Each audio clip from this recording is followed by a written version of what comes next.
James. Hello. Thank you for coming. Thank you for having me. We're at Chapter. Lovely place. Beautiful. Yeah, have you I've been here for ages, actually. Yeah, a few years since I was last here. Yeah, no, I think it's a great place for comedy, and I think they're really supportive of kind of new people coming through. Yeah, well, it's the Drones comedy night, that new acts night they do here. I did probably about 2.5 years ago now. Yeah. Yeah. Okay. And that was obviously before you got the big comedy award, which was last year. Last year, yeah, now. just over a year ago, yeah. And I suppose that was the thing that sort of thrust you. How long before were you kind of doing comedy? At that point, I'd only been gigging about 18 months. Not Okay. for very long at all. No, I was just an open spot doing new act nights, open mic nights, things like that. Just doing a few sort of bits and bobs. Yeah. And now have you kind of. Lots of people like me who want to talk to you, I suppose. It's a bit of a crazy year. Yeah, pretty In a nice full way. on. Yeah. I mean, because even within the acts, there were quite a few kind of big names in the act. Like Joe Lycett were quite well known on the circuit, whereas you were kind of. Nobody expected me to come. No, absolutely. It's a bit like that. Yeah. So it was a really big boost for you. Oh, massive. Yeah. It really. I mean, it sounds really corny to say it, but it has changed my life because this is now my job. Which a year ago it wasn't. And I entered the competition on a bit of a whim, really, and just sort of at very last minute, somebody just said, "Oh, well, have you entered it?" I went, I might as well. And I didn't expect to win it. Well, I was thinking what such a daunting thing it is because it's for new acts, but then it's Radio 2, which are the biggest radio station, and also I saw the final, and the venue is just massive. It's huge. It was huge. And not really built for comedy. It's kind of just a huge spectacle thing. It was a very strange, surreal experience. Like when I think back to it, it was like a dream I had or something. But I think on the night I was nervous, but it was so out of the realms of possibility in my head that I could win it, that I think I was actually more relaxed than some of the others, because to me the fact I'd made the final was, well, I've got more out of this than I ever expected to get, so brilliant, I'm already a winner. Do you know what I mean? I've already can put on my CV finalist, that'll do. Yeah. And you honestly weren't expecting anything else? I swear, nothing. I was backstage when they announced the winner, like we didn't know before they announced it live, and I genuinely just assumed Joe Lycett would have it in the bag. And also because during the night we weren't able to watch each other because we were in the green room, so although I knew I'd had a good gig, I had nothing to compare it to. So you're like, well, I don't know if anyone's done better than me, or how they sounded. I had nothing. So there was just completely blind. Completely blind, and just completely shocked. And was it a public vote thing? It was, yeah. Okay, which again makes it just incredible. Well, because with judges you can kind of go, well, what do they know? If it's your audience, you kind of think, well, they're the people who are going to pay, and they're the people that. It was really nice to have that, because in that competition, in the semi-finals and the heats are by judges. They're comedy industry judges that judge those, but the final was it's a phone-in, Radio 2 phone-in, so it was nice to go, it's sort of validation that, I can do this, brilliant. And has your style kind of changed a lot since then? I mean, because when I saw you, it was almost quite you weren't that hostile, but you were perhaps a little more hostile than when I saw you on Good News, and it was sort of a bit more. Has there been a bit of a transition? I think, and I think that's still going on. In terms of stand-up, on very early days. It's been 2.5 years now of gigging, and I still don't know if I've found exactly what my thing is. I think I probably have. I don't know if I can define it. I think other people are always better defining your thing than you are. Yeah.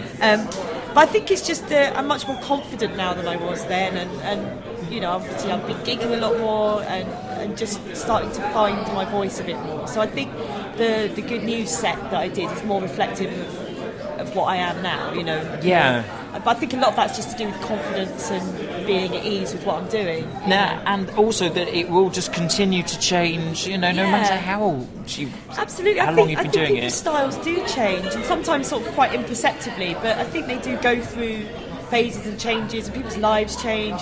People get married, have kids, all those things that you bring into, because my comedy particularly is very much about me. I don't have anything much to say about the world at large. I'm not a hard-hitting political comic. I'm not a topical comic. So. But then maybe you will. You never know. Maybe. Who knows? Maybe that's the next development. Who knows?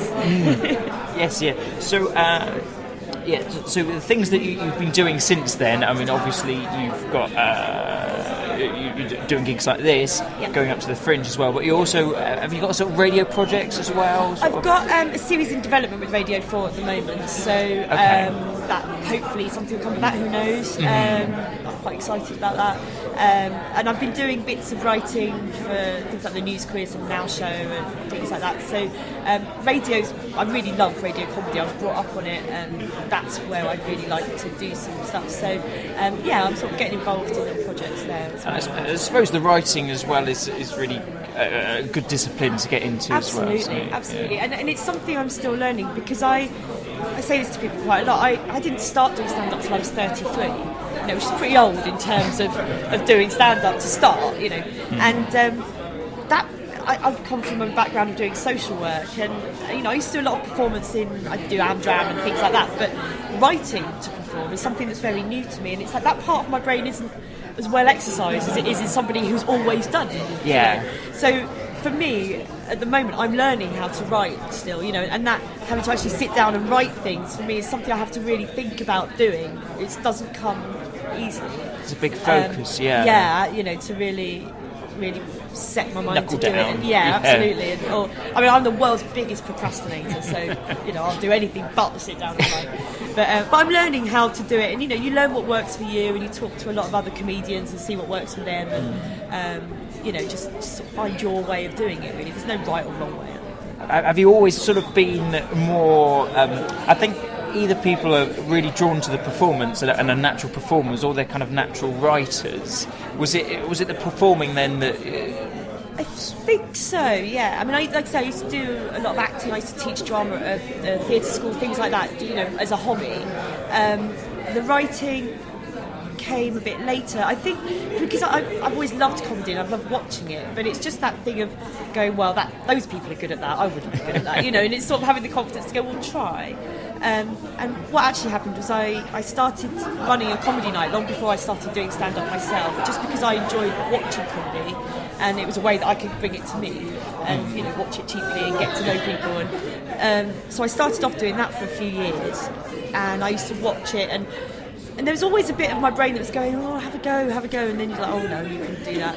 It was my dad really, because he used to come to all the gigs, and really enjoyed the comedy as well. That's where I got my love for comedy from my dad. And then I lost him really suddenly, and you just sort of go, do you know what, life's too short. And he used to say to me all the time, why don't you have a go? And I never did while he was alive. So after he died, I went, oh, sod it, I'm going to give it a go. It's something like that gives you the real kick and the drive. It does. I don't want to look back and go, oh, I never even tried. It's that old cliche. But so I did a course. I did a stand-up course. And how did you find that? Because some people really love them. Yeah. But I think that some people need them.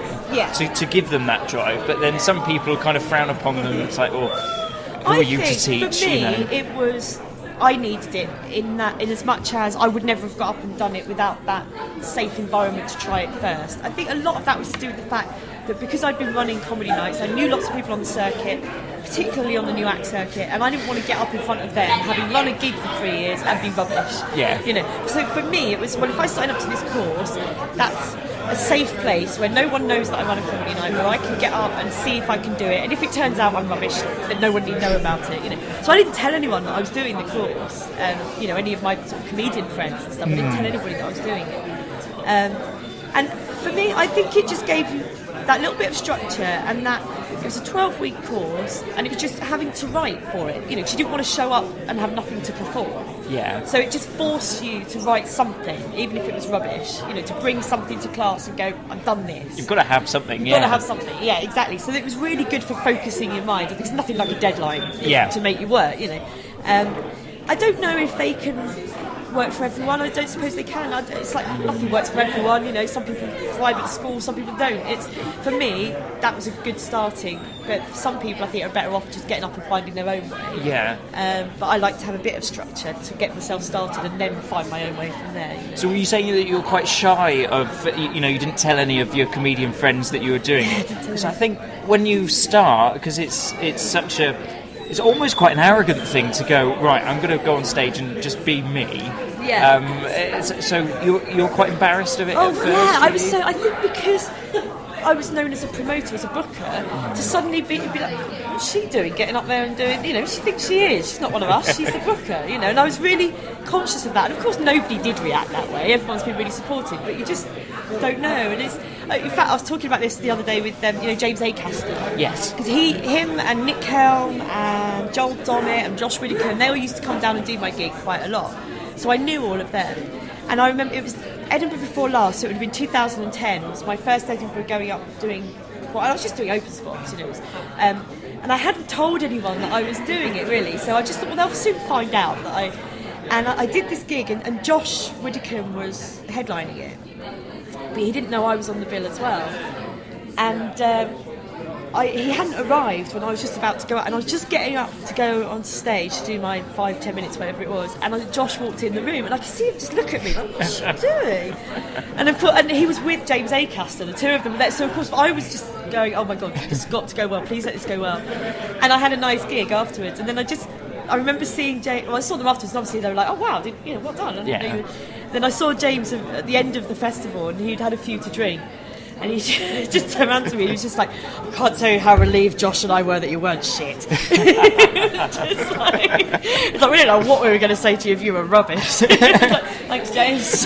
I'll take that as a compliment. Gratifying in a way. Yeah. Right, so we're going to get you, this is a new thing. Right. We're going to get you to make a plasticine model, if that's all right. Absolutely. We do have gloves, or will you be I'll all get right? my hands in. Yeah, let's do this. I am not artistic. Oh, well, that's fine, because neither of us. Ben's got some plasticine as well. Brilliant. Now, I was thinking about what to make, and I was thinking about your name. Right. Angela Barnes. I thought about a barn, but that's a bit boring, so I kind of thought farmyard's creature. Oh, okay. Of your choice. Okay. Do I have to tell you what it is? No, a bit of time out, and then we'll compare notes afterwards. Brilliant. Okay.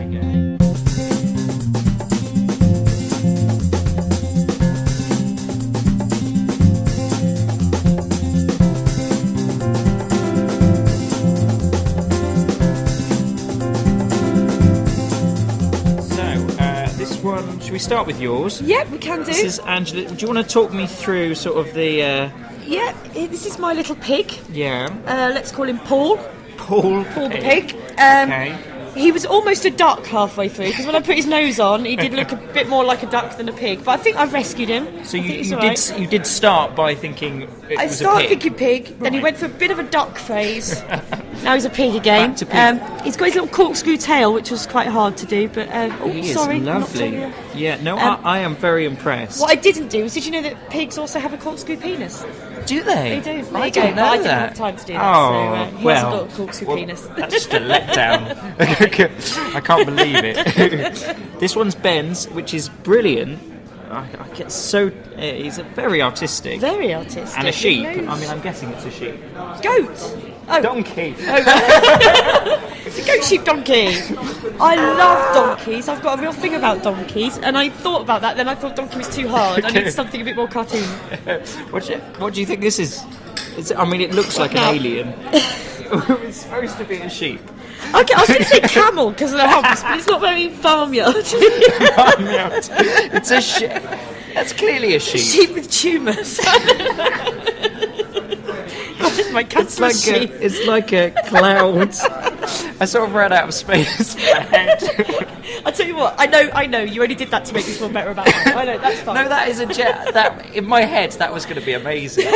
Honestly. It was just the time constraints, I'm sure. Oh well, it's nice. They can sit there for the rest of the. So you're in Edinburgh this year, and is it a kind of it's a split show? Yeah, I'm doing two shows. I'm doing on the Free Fringe in the afternoon. Myself and Matt Richardson are sharing an hour. Okay, so we're doing 30 minutes each, and that's going to be a kind of. not our sort of slick club sets that we do. That's going to be a bit more fun, hopefully. Okay, so it's a bit kind of mucking around, bit mucking about, and a bit of. Both of us are hoping to do our first hours next year, so we're sort of working up material towards that. That's the idea of that show. Well, I think people can rush into their first hour. Yeah, can't they? yeah. And you exactly. really want to be ready and give it justice. Yeah. I mean, going back to Joe Lycett, it's his first hour this year. Yeah, which is exactly. Which far feels like it's into been his around forever, but yeah. Yeah. No, absolutely. I'm not in a rush, and if I don't feel ready next year, I won't do it next year. I know what I want to do. I've got my idea of what I want to do, so we'll see how it takes shape. I think I'll know by Christmas whether I think it's in good enough shape to put out there yet or not. Okay. Yeah. But otherwise, so that's what Matt and I are doing in the afternoon, and then in the evening, 10:45 at Gilded Balloon is Late Night Laughs, which is a new package show, and there's 6 of us doing that, but we do it on a rota basis, so we have sort of 4 nights on, 4 nights off, so 4 of us at a time, and that's myself, Ramesh Ranganathan, Patrick Morris, Matt Richardson, Ellie Taylor and Paul Sweeney. Oh right, so where's that? That's at the Gilded Balloon at 10:45. Right. Okay, yeah. so it's so that's fun. Yeah. And it's nice to have kind of although I think free shows are great and they're gaining popularity. Yeah. To be in a big in a showcase, that'll be the one. We'll be doing our sort of slicker sets and you know sort of. That's if you buy a ticket for that one, so you'll get your money's worth. Hopefully, whereas mine and Match, so you won't have bought a ticket for, so you know who knows what you'll get. Well, that's the thing. If you haven't bought a ticket, you can't complain. It is what it is. Exactly. Yes. So So you're up there for the first time. You weren't up there last year. I was up there last year. It's been a bit weird actually because I go to Edinburgh quite a lot. I used to go. I've been up with plays in the past, and the last couple of years I've been up and teching other people's shows. Oh wow! Okay. And last year, in fact, that's what I went up to do. I was teching 2 shows, and of course, then I won the BBC thing. Was in the June. Suddenly it was, what are you doing in Edinburgh? And it's like, well, I'm teching this person's show. And I was actually teching The Gentlemen of Leisure, which is Nish Kumar and Tom Neenan, their sketch show. Yeah. So they were enjoying telling everyone that their show was being teched by the BBC New Comedy Awards. Because when I won it, they were like, oh, you won't want to tech our show now then, will you? I was like, yeah, I do. It's still there. Yeah. So I was doing that, and then I sort of cobbled together a little free fringe show last year. Very much at the last minute, it wasn't in any of the brochures or anything, but so I sort of hosted it, and I got, because I used to be a booker, I've got quite good contacts, so I've got quite good people who come down, and it's a little lunchtime thing. And so, also, crudely, it's kind of, if you've won something, you kind of want to get off the back of that. Yeah, you are the BBC New Comedy. This year, the person who wins it, because the competition's a bit later this year, so the final isn't until October, which is good for me because it means I get to be the reigning champion a bit longer. But for the person who wins it in October, I think they'll be in a better position because they've got all that time before next Edinburgh to work out what they're going to do. Yeah. So when it comes around to next Edinburgh, people go, right, what's the BBC New Comedy Award winner doing? They'll know. They'll find them. Whereas I'll be going, I was going, I'm taking a show, I don't know what I'm doing. And you know, so last Edinburgh was a little bit of a scrape something together and hope for the Well, best. it's a strange award in a way because it's not like you get it and you've made it. Oh, quite It's like, Yay! My ride has arrived. it's kind of, you get there and you're noticed, but you're near the bottom. Absolutely. Lots of people, particularly friends that aren't involved in comedy, you know, saw that I won it and like, wow, you made it, you won the beat. It's like, no, this is the start. What this means is that now I need to work to, you know, I've been given a chance to make this my career. And at the point where I won it, I had 10 minutes of material. That was it, you know. And so I had to sort of make a choice, either to go, thank you very much for the BBC for the award, I'm going to stop doing comedy now. See you later. Or I had to go, right, I'm going to work my butt off to make sure I can live up to it, you know. And that's what I'm trying to do, and I'm still trying to do. You know, it's sort of playing catch up a little bit with yourself, but it's good because it's good to have that little bit of pressure. Otherwise, I'm lazy. So you know, a little bit of pressure is good. Well, because I think past winners, like I remember hearing that Alan Carr, the first year he won the awards and it was great. Everyone came to his show. Second year, it was like he was still struggling, you know, because people wanted the new thing. Yeah, You've really got to prove yourself. You won't be the. You know, I'm very well aware that come October, people like Angela Who, we've got a new BBC New Comedy Award winner, you know, and I'm very aware that will happen. So what I need to do is just, it's just about working hard to get better, you know, and it's about, I will never believe I'm good, which I think is a good thing, because it means I'll always strive to be good, and that's all I can do. You know, how my career goes from now is kind of up to me. and how hard I'm willing to work. You know, I'm definitely not going to sit back and wait to see what comes knocking, because it doesn't work like that. Yeah. And you know, things like getting Russell Howard's Good News are great to give you that little boost. You know, and they've certainly helped me to get the next level of gigs and to do things like. But you just can't get complacent. Can't then get lazy. No, and go, absolutely. And also, once you've done something on TV, you know, you need to be generating new material all the time, and that's what I find. You know, for me, that's a slow process. My jokes are quite short. You know, so for somebody who's quite anecdotal and quite, you know, windy, for them to do 10 minutes might not be that big a deal. For me to do 10 minutes, that's quite a lot of jokes. You know, and it's.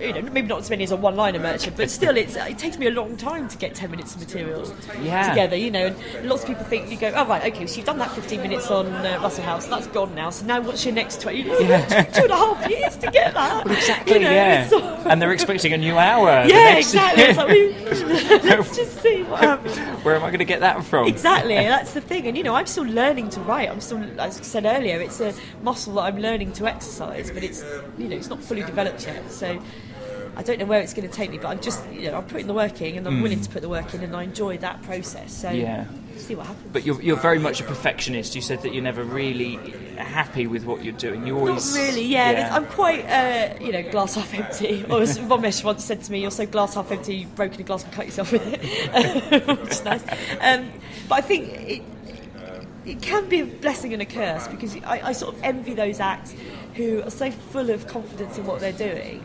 They can just go out there and sell whatever it is they've got to whoever's listening. This is my act. And then the audience go, oh yeah, you must be great. Clearly you're great. I'm buying that. Whereas I wish I could do that, you know, but I'm relying on hopefully writing something that's good enough, rather than, you know, just being confident with it. Hope you like it. It's what I've got. What do you think? So.